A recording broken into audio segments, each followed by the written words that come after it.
जो भी भला बुरा है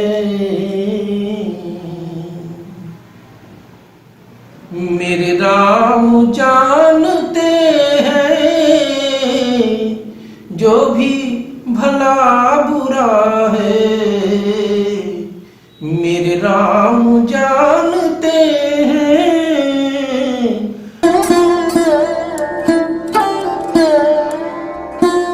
सभी को प्रणाम। सत्य सनातन की जय।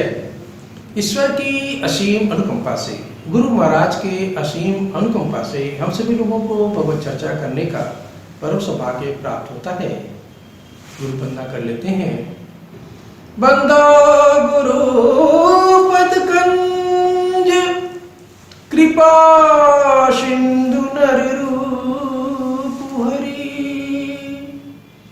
महामोहतम पुंज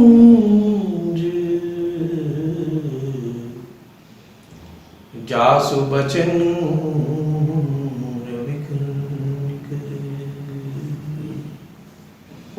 देखिए कितना मार्मिक प्रसंग है। हमारी सनातन संस्कृति कितना धनवान है, कितना विराट है, कितना संयमित है, इसका उदाहरण जनक जी के द्वारा हम लोग सभी लोग को मिलता है। कथा इस प्रकार से आगे बढ़ती है अयोध्या कांड में कि अब देखिए जनक जी जो हैं, सभी लोग इस प्रयास में है कि प्रभु श्री राम अयोध्या को लौट जाए, माता जानकी उनके साथ रहे। इसी प्रयास में है, सबका उद्देश्य यही है। इसी उद्देश्य में जनक जी भी को भी जब समाचार मिलता है कि इस तरह की बातें हो रही हैं, तो उन्होंने वो बोला कि भाई ठीक है, आप ऐसा करें कि हम लोग भी चलते हैं। तो जनक जी क्या करते हैं कि अब जब उनका सामना प्रभु श्री राम से होता है तो वो प्रभु राम को प्रणाम करते हैं। मतलब दूर, सभी पास में जब नहीं आए हैं, अभी दूर में ही हैं, दूर से ही देखिए प्रणाम कर रहे हैं। 100 मीटर 200 मीटर दूरी पे खड़े हैं प्रभु राम। तो उनका वेश देखकर वो अत्यंत दुखित हो जाते हैं। तभी वशिष्ठ जी दूतों से कहते हैं कि ऐसा करो कि वशिष्ठ जी को भी दूर, वशिष्ठ जी भी दूर से देख रहे हैं। तभी वशिष्ठ जी का जनक जी को देखते हैं तो उनके दूतों से कहते हैं कि जाकर के एक काम करो कि जनक जी का हालचाल पूछो।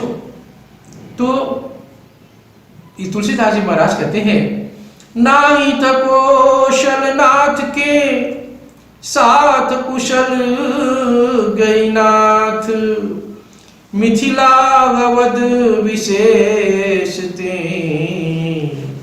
जब सब भयं नाथ।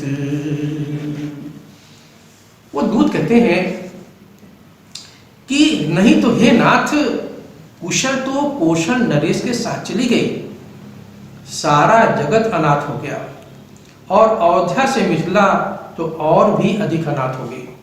क्यों अनाथ हो गई? क्योंकि सीता जी वहां की कन्या थी, और वो भी जब वन में इस दशा में दिखाई पड़ती हैं तो सारे मिथिलावासी जो साथ में जनक जी के आए हुए वो भी उदास हो जाते हैं। और दूत उसी का वर्णन करके वशिष्ठ को बताते हैं। जनक जी की दशा इस प्रकार से है कि भरत को राज्य और प्रभु राम को वनवास। यह सुन राजा जनक के मन में बड़ा क्लेश हुआ। राजा जनक का आगमन सुन अयोध्या के सब लोग अति आनंदित हुए।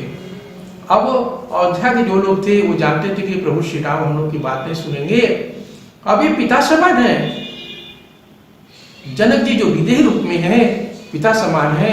अब इनकी बात तो प्रभु राम को तो मानना ही पड़ेगा, और इस बात से बड़ा आनंदित होते हैं कि चलो अच्छा है कि आज्ञा देंगे तो प्रभु राम को अयोध्या लौटना पड़ेगा। और यहाँ पे प्रभु को बड़ा संकोच होता है। प्रभु भी देख लेते हैं तो उनको संकोच होता है कि जनक जी आ गए तो और तुम्हारे रोकी जरा सा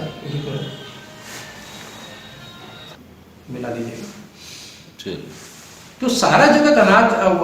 अब देखें जनक जी की दशा इस प्रकार से हो जाती है कि भरत को राज्य और प्रभु राम को वनवास। यह सुन राजा जनक के मन में बड़ा क्लेश हुआ। राजा जनक का आगमन सुन अयोध्या के सब लोग अति आनंदित हुए और प्रभु को बड़ा संकोच हुआ।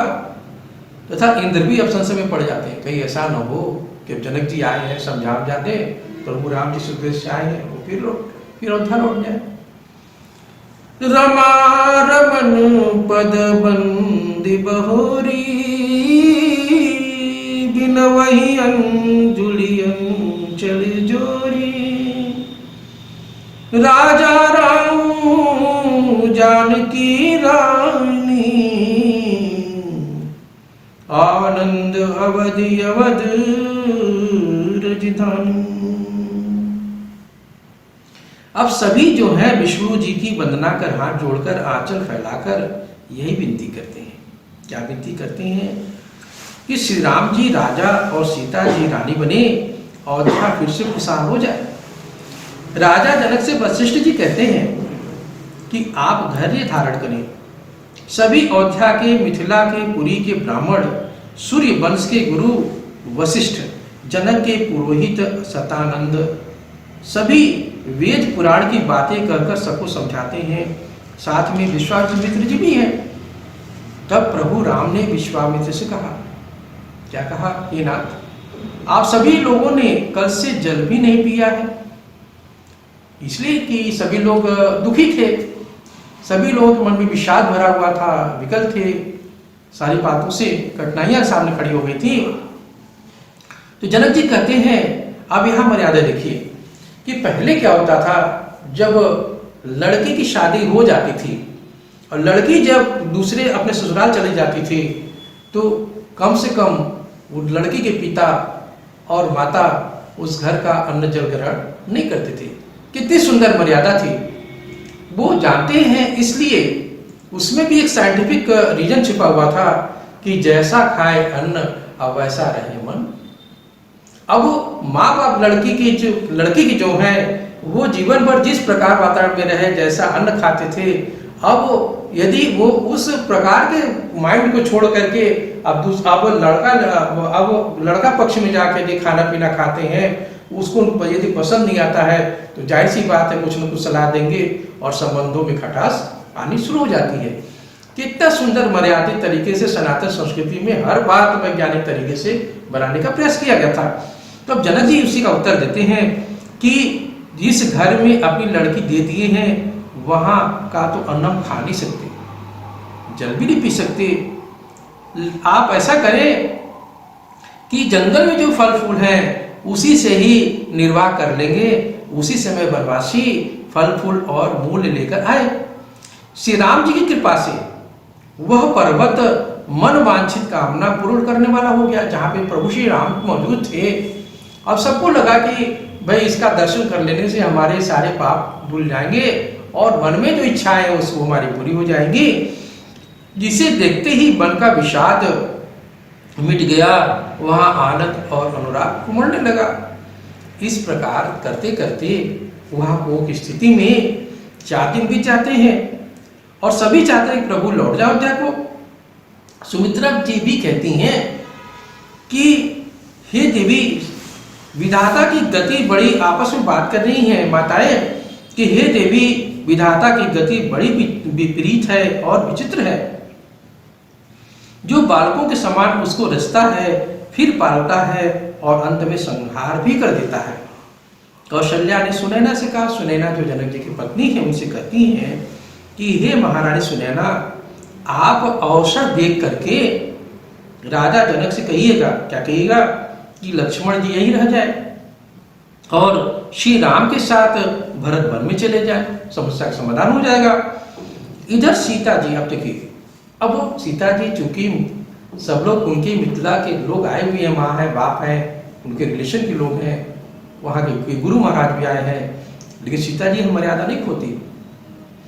वो आज्ञा के इंतजार कर रही हैं कि नहीं ठीक है, मायके पक्ष पे से जाके मिले। अब सीता जी को जब इशारा मिलता है तो सीता जी आज्ञा पाकर अपने सब परिवार से मिलती हैं। जब जनकपुर के लोगों ने सीता को तपस्विनी वेश में देखा तो वे सब अत्यंत दुख में पड़ गए। इधर जनक जी, गुरु वशिष्ठ जी और प्रभु राम की आज्ञा पाकर सीता से मिलने डेरे पर गए। देखते ही रोने लगे और उनको अपने सीने से लगा लिया। राजा जनक की बुद्धि मोह में मग्न सीता राम के स्नेह से विकल हो गई। जो कि विदेह थे, जाता जनक, उनको आत्मज्ञान था, वो जानते थे कि सारा संसार जो ये है ब्रह्मांड में नियंता का रचा हुआ है, जो जो नियंता चाहता वही होता है। फिर भी मोह के वशीभूत होकर के पुत्री के कष्ट को देखते हुए वो संसार में उनका मन लगने लगा, तो लोगों से उनका होने लगा कि ये शायद विदेह नहीं है। पिता और परिवार के प्रेम में व्याकुल सीता जी संकोच के मारे कुछ कहती तो नहीं है, तथापि मन में यह चाहती हैं कि रात को यहाँ रहना ठीक नहीं, और शाम होने के बाद प्रभु के पास लौट आती हैं। देखिए अब कितना सुंदर ये हमारी सनातन संस्कृति है कि सीता जी तो दिन भर रही, शाम का समय हुआ तो उनका मन तो कह रहा है कि माँ और बाप के साथ रहें, लेकिन पति की जो मर्यादा है, पत्नी का पति के प्रति जो धर्म है कि पति की आज्ञा के बिना वो कहीं नहीं जा सकती, अब वो सीता जी ये जान के कि प्रभु की आज्ञा तो है नहीं, वो रात होते ही प्रभु के पास लौट जाती हैं। जनक जी कहते हैं, निर्वधि गुण निरूपण पुरुषु भरत समजान, कहिय सुमेरुक शेर सम, कवि कुलमति सकुचान। अब उस जब सभा इकट्ठा जब होती है, इस सब बातों के अलावा सभा में सभी बैठे हुए हैं, तो जनक जी सबको समझाते हैं कि देखिए इसमें भरत जी का कोई दोष नहीं है, भरत के गुण असंख्य हैं, भरत की उपमा में कोई नहीं है, जगत में भरत के समान कोई यदि है तो सिर्फ भरत ही है, अतएव ऋषियों की बुद्धि भरत की उपमा देते सुख चाहती है।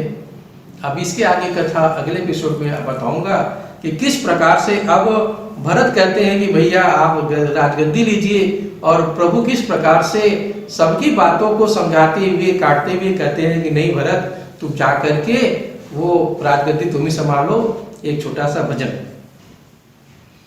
जो भी भला बुरा है मेरे राम जानते हैं, जो भी भला बुरा है मेरे राम जानते हैं, बंदे के दिल में क्या है मेरे राम जानते हैं, आता कहाँ से कोई जाता कहाँ है कोई, युग युग से इस धरा को मेरे राम जानते हैं, जो भी भला बुरा है